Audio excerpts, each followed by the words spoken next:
Рахмат. Менің бірінші сұрауым баяндамашы. Айтсаңыз, бұл мыйзам эмне себептен келіп шықты? Уақыт тоқтап тұрылачы.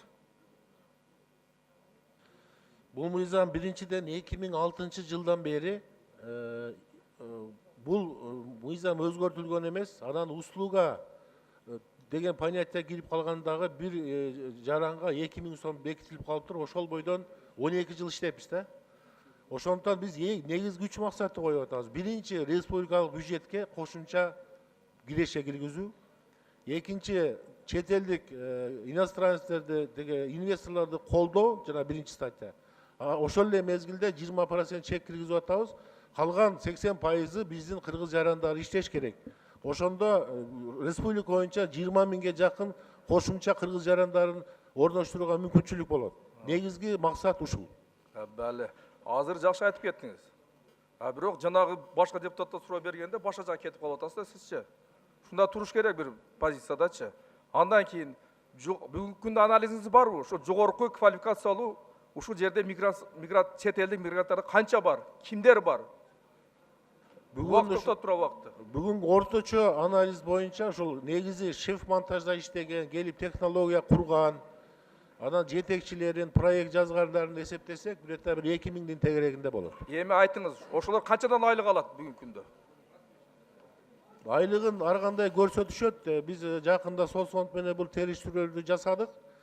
Айрым мезгилдерде занижение кылган мезгилдер бар. Ошондуктан биз айлыгына дагы bir kategoriya girgizip atабыз. Эмгек акы дагы муну эмгек акыдан жогоркулары болот деп, ошондо подоходный налог соц фондуна дагы кошумча кирешелер түшөт деп эсептеп атабыз. Эми ошол алымга азыр канчадан төлөш керек деп атасыз? 2000ден 10 миңге же 20 миңге көтөрүп атасыздарбы?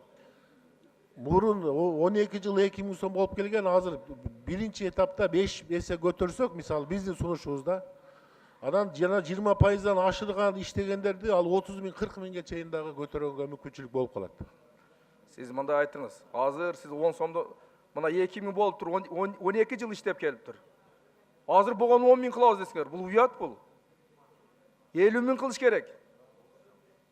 Бул бюджетке дагы түшөт. Мына сиз айттыңыз, салыктан түшөт депчи. Эч ким алардын айлыгын көрсөтпөйт. 3 миң 4 миң доллар ким алат экен азыр? Айтыңызчы жанаке. Бар ошондой? Жоқ андай. Биздин максат деле ошол. Биздин бүгүнкү күндө 1 миллионго жакын кыргыздын жарандары чет элде мигрант болуп жүрөт. А ошол кезде биз чет элдиктер келип биздин бул жерде жумуш ордубуз менен камсыз кылып берип атат. Биз аларга жумуш ордун бул жерден таппайлы, аларды кайтарбайлы бул жака. Андан кийин мына сиз айтып коюңуз, жана жогорку квалификациялар келгендер, алар бир жумага келип атат, 2 күнгө келип атат. Келип ошолор 4 миң, 5 миң доллардан алып кетип бартат. Эмне ошол 50 миң төлөп коюш кыйын ошолорго?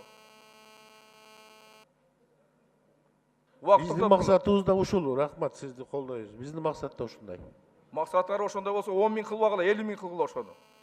Ошондой сунуш беребиз. Андан кийин сиз айтыңыз бүгүнкү күндө 14 миң квота бересиңер жылына, туурабы чет элдиктерге? А квота албай жөн иштеп жүргөндөр канча адам бар бүгүнкү күндө? Билесиз эсебини? Азыр жаңы виза жөнүндө положение киргенден кийин бир дагы жаран квота разрешение на работу алмайынча виза ала албайт. Ошондуктан муну жаңы жылдан баштап бул маселе конкретный чечилди. Караңыздар, эгерде сиз билбесеңиз мен билем, айтып коем. 30 миң 40 миң адам ошол квотасы жок эле жөн эле иштеп жүрүшөт алар бардыгычы. Мына келип тестте иштегендер. Тестти модернизация кылганда кимдер иштеп кетти ошол жерде? Канча Кытайдын жараны келип иштеди ошол жердечи?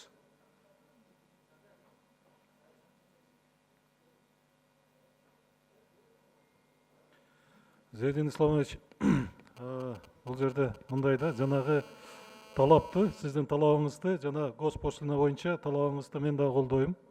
Аны өкмөт аныктайт, аны биз өкмөттүн алдында ошондой талапты коебуз. Азыр мына мыйзам долбоорунда азыр госпошлина маселеси болуп атат, бирок көйлөмүн биз сөзсүз талап коюп, көтөрүү маселесин талап коебуз. Анан сиз өкмөттүн өкүлү жанагы приоритеттерди бир аз туура эмес койдуңуз да, башындачы негиздемесинде. Эң негизги негиздеме бул ички эмгек базарын коргоо. Туурабы? Өзүбүздүн жарандарга эмгек орундарын түзүү. Туура. Эң негизгиси. Анан экинчи маселе бул бюджетти толтуруу маселе. Анан шайкеш келтирүү да маселеси бар бул жерде областный. Ошон приоритеттерди туура айтсаңыз, ошондо жакшы болот.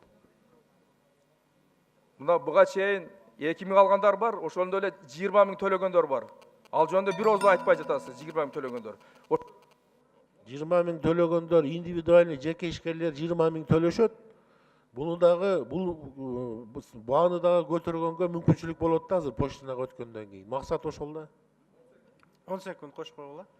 Ошол 20 миң төлөгөндөр ошолорчу. Мына $1000 пара берип туруп, анан ошол квота алышып атат, 20 миң төлөп беришип атат. Мына ошондо 90 миң төлөп берип атат, мындай айткандачы. Ошолор айтып атат, ошол мигрант, ошол чет эл мигранттар. Андан көрө биз ошону силердин бюджетиңерге төлөгөн жакшы элек депчи. Биз эми $1000 төлөгөнүн билбейм, бирок биз дагы ошол ортомчу деген маселелерди, ошол коррупциялык элементтердин бардыгын жок кылыш үчүн жасалган бир кадам бул дагы. Ошол сумманы көтөрсөк, ошол жанагылардын бардыгы жок болот. Сиз айттыңыз $1000 билбейт экен деп тур. Сиз жаңы ишке келгениңизде сиздин ошол жерден ортомчу же сотруднигиңиз кармалбадыбы? $2000 мененчи. Алар мен жөндөн жөн эле кармалды деп айтасызбы сиз? Болгонбу ошондой? Ал ортомчу болгон, бүт органдар аныктап, болуп турду ошол. ашырылды. Эми көрбөйсүзбү ошолордун бардыгы? Ошол квота беребиз, ошол жардам беребиз деп ошолор акча алып жүрөт да ошол. Ошолорду болбош үчүн жогорку баа коюшубуз керек да, сиз айткан. Рахмат.